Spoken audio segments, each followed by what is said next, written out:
Hi, it's Jason from Blue Border Games here with another video from my game Luton Legacy. And today's video is going to be a battle report where we'll see the forces of Clan Nocturn pitched against those of Clan Skye. Clan Nocturn, our leader, is going to be a sentinel. These are characters that lead huge sort of units of Temple Guard. And as a leader, he's pretty good in defense, but also in attack. So a good close combat fighter. I'm going to give him an upgrade of a healing potion to give him some longevity, just in case he needs it.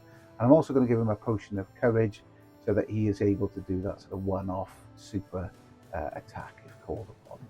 So he's going to have two specialists supporting him, and obviously the first one is going to be a member of the Temple Guard. And they're really good in defense, so they're very good at sort of taking loot tokens and hopefully keeping hold of them. He is getting an upgrade though, which is another potion of courage. Second specialist then is a living ancestor, which is basically an animated suit of armor.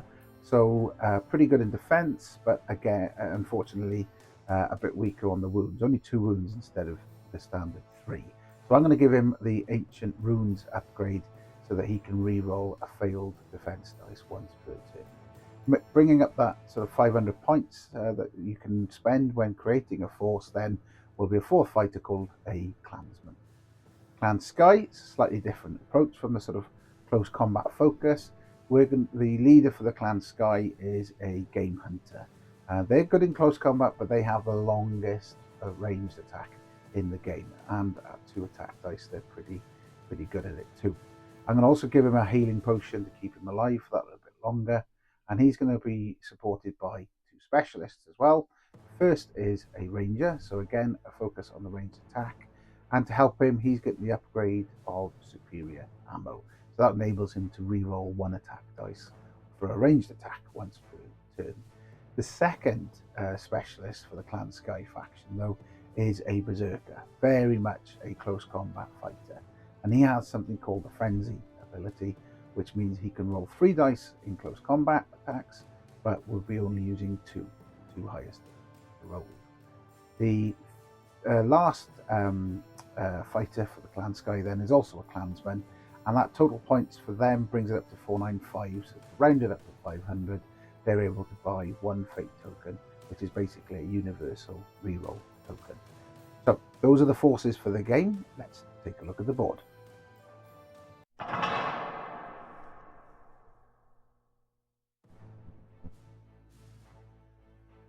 So here we have the Luton Legacy game board. You can see the game turn tracker at the top, and then we've got the 2 victory point tracker each side of the game board. We'll have the Clan Nocturn's victory point tracker on the left, and we'll have Clan Skye right.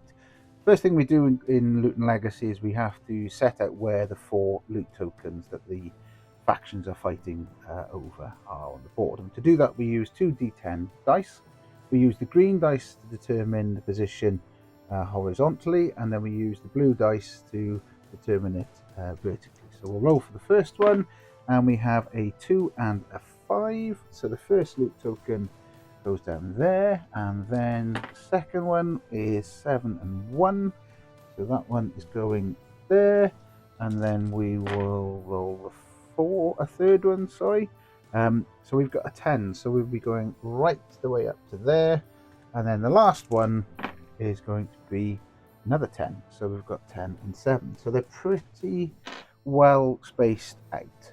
The next phase of setup is that each player will roll 2d6 and then consult the terrain table to see how much terrain they'll be setting up, and then the other player does the same, and then we'll lay it out. So let's roll for the Clan Nocturn player. And they've rolled a 1 and 3, which on the setup is 1 small terrain piece, and then 1 medium piece.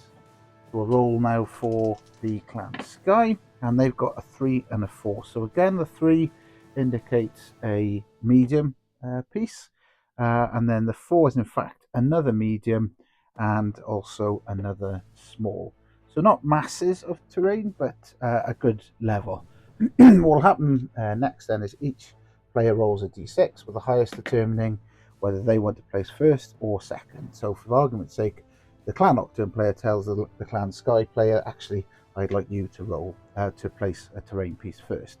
Now, Clan Skye is obviously quite a range-based force, so it's not going to sort of create too much congestion, and likewise Clan Nocturn will be looking for lots of places to hide around before they can sneak up on the ranged attackers. But of course, with fighter setup, they can be set up anywhere around the edge of the board within the blue line, so it's quite challenging, and that's part of the game, to be able to come up with a terrain setup that's going to be making everyone happy, so to speak. So to start with, I think we'll have the Clan Skye putting one right in the middle, just there. Clan Nocturn is looking for perhaps a little bit more cover. Clan Skye will probably do the same there. Then we've got a medium left for Clan Nocturn, and they'll probably put one there. And Clan Skye will put one there out the way to keep that maintain that in the middle as being quite open. So again, there's a roll off to determine who gets to set their first fighter, or ask the other player. And again, Clan Nocturn has rolled first, and they're asking the Clan Skye player to place their first fighter, and they have a clansman, and they place it just there next to the loot token. And in same sort of style, I think that Clan Nocturn will do the same with their clansman next to that loot token. Then we go back to Clan Skye. They have a berserker, and they're going to keep it close by to the clansman, give them a bit of protection. And we're going to have the living ancestor keeping an eye on that loot token at the same time. What we will then do is put the big game hunter. We'll go out big. We're going to put him next to that loot token there, and in sight of the clansman as well. And the Clan Nocturn player is not happy with that, so he's going to place his fighter there. And you can place a fighter within one tile of an enemy fighter. So not in adjoining tiles, but within one tile. So Clan Skye gets to put their last one, which is the ranger, and they're going to place it right in the middle there. So they've got a good field of vision. And finally, we've got the Clan Nocturn's Temple Guard, and he will go there, actually. Whoops, there. Right, okay, so that completes setup. We're now moving into the first round. And what happens here is that each player makes a command roll. They roll a d6, add the highest bottle value of their respective fighters. So in this instance, we've got the Sentinel with 5 bottle, and then we've got the big game hunter also with 5. So let's see who goes first. Ooh, cock dice. 5, still on 5. So Clan Skye gets to go first. And I think, to be honest, in retrospect, that big game hunter is looking a little bit vulnerable. So he's going to use a ranged attack on that. But each fighter starts with each turn with 2 actions. And if you're not going to move a ranged fighter, it's always best to use your first action as an aim action, which means you get to add 1 attack dice to your ranged attack. So in the instance of a big game hunter, they will get 2 attack dice in a ranged attack usually, but in this instance, because they've aimed as part of their first action, they get to roll 3 dice. So we're going to roll 3 attack dice against the Sentinel, and let's see what we get. That's not a bad result. So we've got a mighty blow, which can't be defended. So there's 1 wound definitely going through, and we've got 2 hit results. So it's over now to the Sentinel, who is, to be fair, pretty stacked when it comes to defense. They get a natural defense value of 3, so they'll get 3 dice to roll. There's 1 wound going through automatically because you can't block a mighty blow, but we're looking for block symbols on the remainder here to try and stop those other 2 wounds getting through. And there is one of them, so 1 doesn't get through, but we've got a hit and a mighty blow. So unfortunately, 2 wounds get 2 hits go through, they cause wounds, and that means that the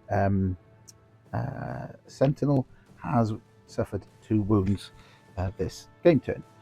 Okay, so we're over now to the Clan Nocturn side, and I think actually what we will do is move the living ancestor. He's got a movement of 3, so he moves onto that space, and then he uses his second action to claim a loot token, and by claiming a loot token he immediately scores 2 victory points.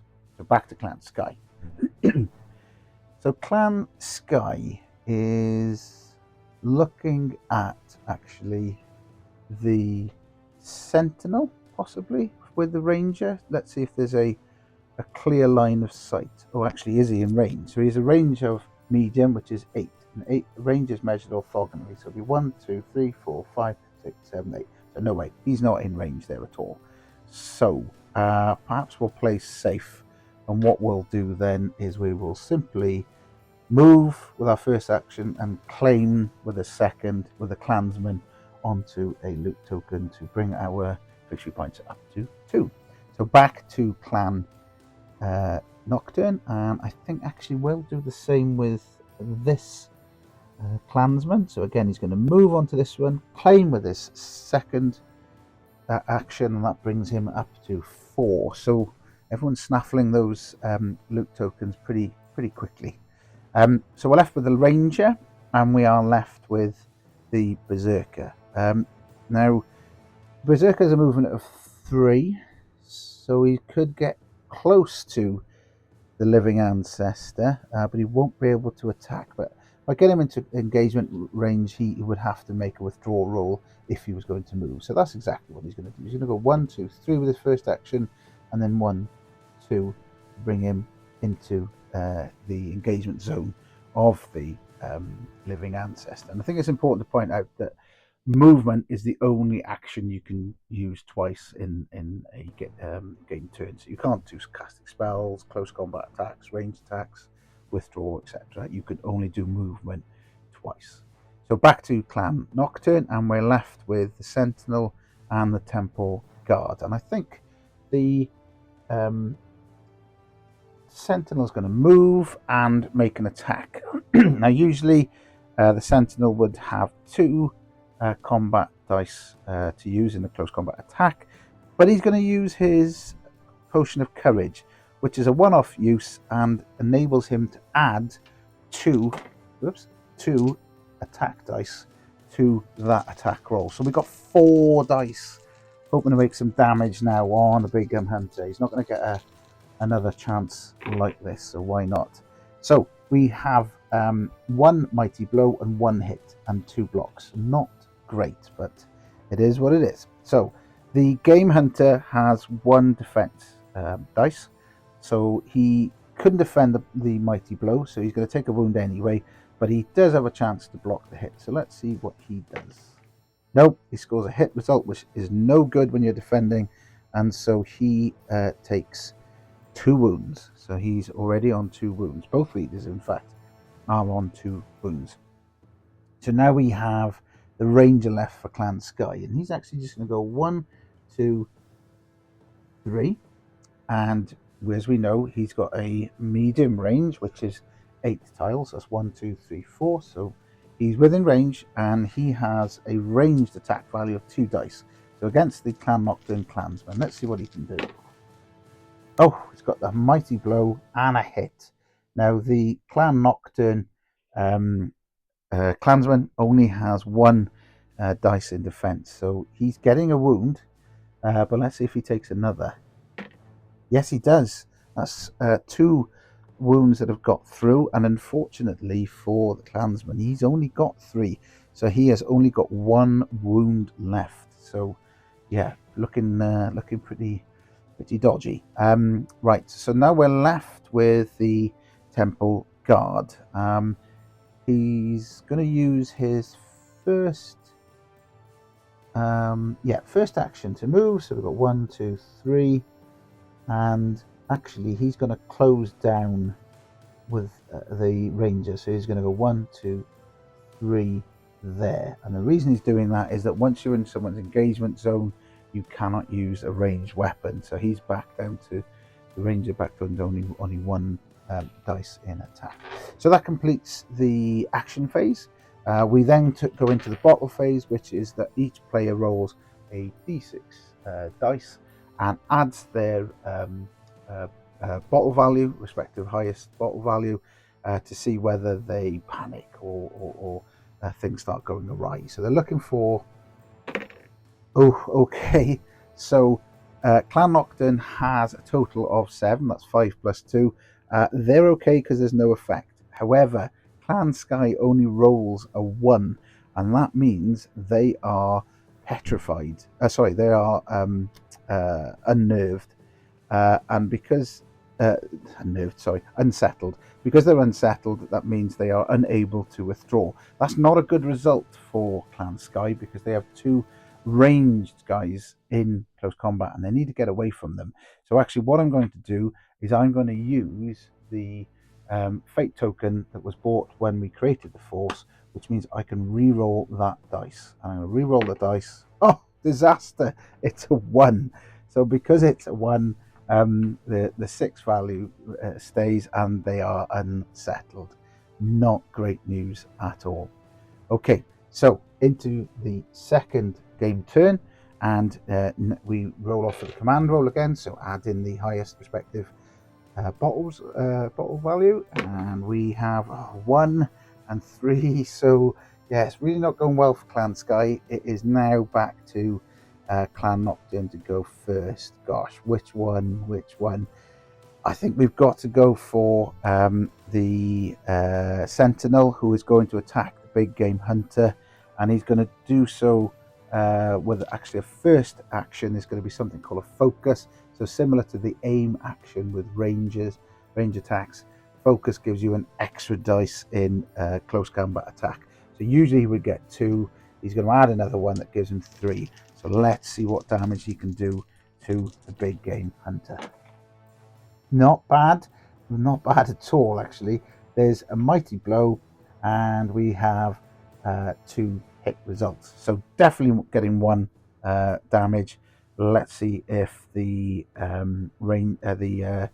big game hunter can defend. Now he only has 1 dice in defense and he needs to roll a block, otherwise he's dead because he only has 5 wounds. He has 2 already, or he's lost 2 already, and he has the potential of losing another 3. So let's see if he can roll a block. No, he doesn't. Oh my gosh. So that is a total of 3 wounds from this round, 2 from previous, giving him a total of 5. So unfortunately, early doors, the big game hunter is removed, which means Clan Skye scores 3 victory points. Wow, that's an early hit for the for the Clan Skye faction, whose turn it is now. So I think without further ado, what we're going to do is use the Berserker to attack the living ancestor. And as I said in the introduction, Berserker has a frenzy ability, which means he can roll 3 dice and then choose the 2 highest to use in the combat. So let's see what he can roll. Oh, okay, so we've got a mighty blow and a hit, and those are the ones we're going to be keeping because that is a block. That's no good to us. Now the living ancestor, being this sort of suit of armor, has 2 defense dice, and he also has the upgrade of ancient runes, so he can re-roll one of these if it doesn't produce a block. He's definitely getting 1 wound because it's a mighty blow. Let's see if he can defend the hit. No, he's got 2 hits. So with the ancient runes, he has the ability to re-roll one of these. And he has successfully rolled a block. So he's blocked that second hit, so he has only taken 1 wound, which is good news for the living ancestor because he only has 2 wounds. So had he failed to do that, then he would have been dead on that one. But hang on, I've done a rules blip. Because the Berserker did not move, he would have focused with his first action, and that would have given him an additional dice roll when he attacked instead of the 4. So the 3 he would have chosen 2 out of, but he would have got this additional one. So let's see what that rolls. It's a block. Okay, all things are settled. The result still stands. So we're back to Clan Nocturn, and I think what we'll do is actually we're going to attack with the Temple Guard. So while they're quite good in defense, in terms of they've got 2 defense dice, they've only got 1 in close combat. So I'm obviously going to use my first action to focus, and that gives me the ability to roll 2 attack dice, 1 naturally and 1 for the focus. So let's see what we can get against the Ranger. It's 2 hits. It's a good result.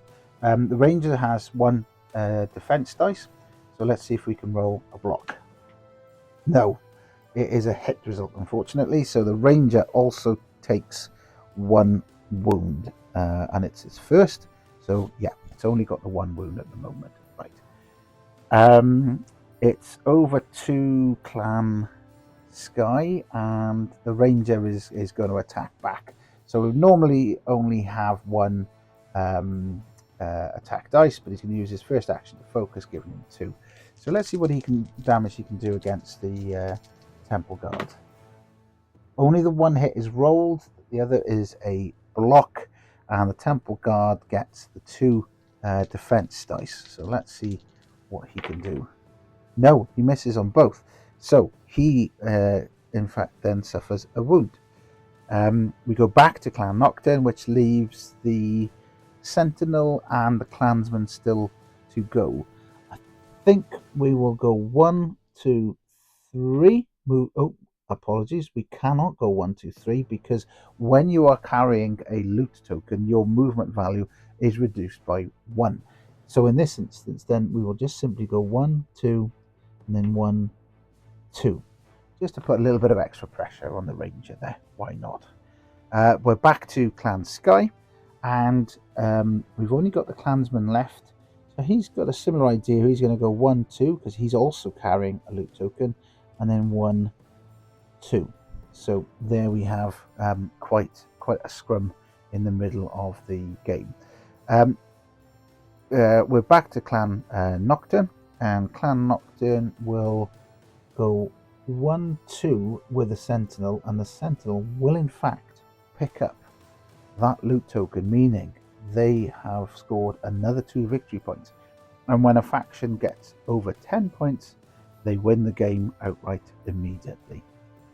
So we have moved everyone. Oh, I do apologize. No, we still have the living ancestor to go, because Clan Nocturn has 1 more fighter. So the living ancient can attack with 2 dice, but he's going to use his first action to focus, giving him 3 against the berserker. So let's see what damage he can do. Wow. Okay, so he's got 2 hits and a mighty blow. So the berserker only has 1 defense dice, and he needs to roll this, otherwise he's getting 3 wounds, and that's all he can take. He would be wiped out, and Clan Nocturn would win the game.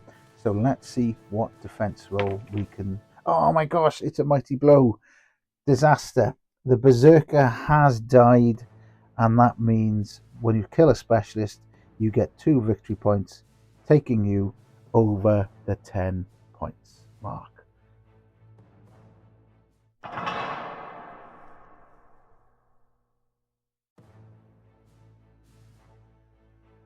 Well, that was quick. A pretty resounding victory for Clan Nocturn there, and that just shows you how quick a game Loot and Legacy can be if you're particularly bad at placing and thinking ahead like me. But that sort of battle report is just, as I say, show you some of the ways that things can happen pretty quickly. The ranged fighters got closed down by the Clan Nocturn sort of close combat specialists, and they weren't able to maximize on their sort of key abilities, probably down to my poor placement to begin with. But nevertheless, hope you enjoyed the battle report, short as it was, and gives you an idea of how the game can play and some of the different fighters that can get used.